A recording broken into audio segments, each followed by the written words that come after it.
চাচা ভিক্ষি করি কি সুন্দর বিল্ডিং তৈরি করলো আর আমরা মাঠ ঘাট খেটি বউ ছেলেপিলি রেখি সারা জীবন কি বালটা ছাড়লাম নাই নাকি? আচ্ছা কাজ কাম তো নেই সারাদিন বুঝি তা যাই চাচার এখানকে একটু গল্প করি আসি।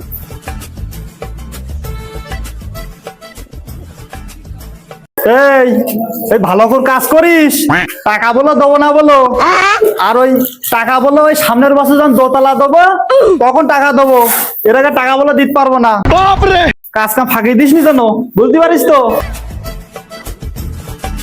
চাচা আসসালামু আলাইকুম। लेकिन ये साला कर क्या रहे हैं आप? ওয়ালাইকুম আসসালাম ওয়া রাহমাতুল্লাহি ওয়া বারাকাতুহু।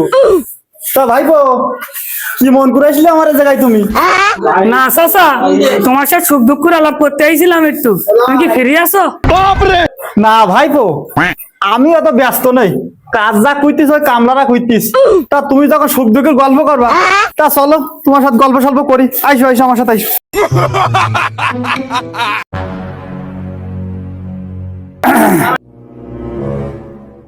খোকা তা তুমি যখন গল্প শুনতেই চাও তা তুমি কি গল্প শুনবা, তুমি কও দে কি গল্প শোনাবো তোমার আমি।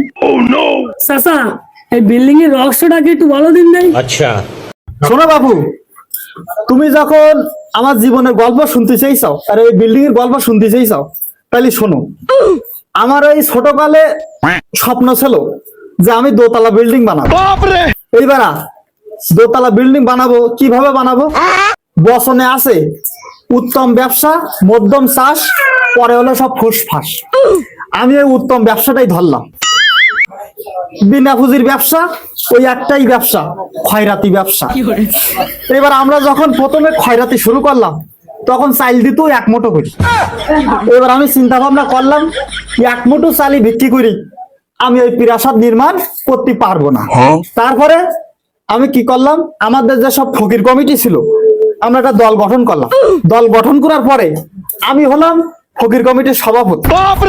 এইবার আমাদের আন্দোলন শুরু করার পরে সরকার আমাদের আন্দোলন গ্রহণযোগ্যতা দিল। अच्छा গ্রহণযোগ্যতা দিয়ে সংসদে থেকে পাশ করলো আমাদের 2 মুঠো করে চাউল খয়রাতি দেওয়া লাগবে। তারপর থেকে এই 35 বছর যাবত ভিক্ষি করে আমি এই প্রাসাদটা নির্মাণ করেছি।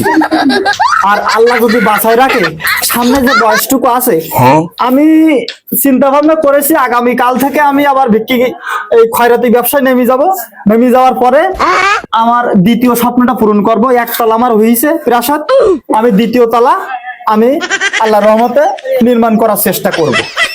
চাচা তোমার তো ব্রাক কাহিনী, এই স্বপ্ন পূরণ করার জন্য তো তুমি খুব কষ্ট করেছ চাচা। এই তোরা কাজ কাম ঠিক মতন করতেছিস তো নাকি? হ্যাঁ সিমেন্ট টিমেন্ট কম দিস নি জানো, আমার খুব কষ্টের টাকা বলো। উস্তাদ আজ যখন মাঠে লাভিছি কমপক্ষে 15 কেজি চাল আনতে হবে বলে।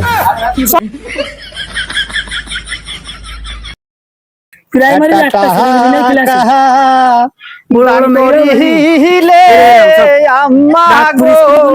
ক্লাস করে নিয়ে গিরি স্যার 70,000 টাকা পাহিবা নগদে।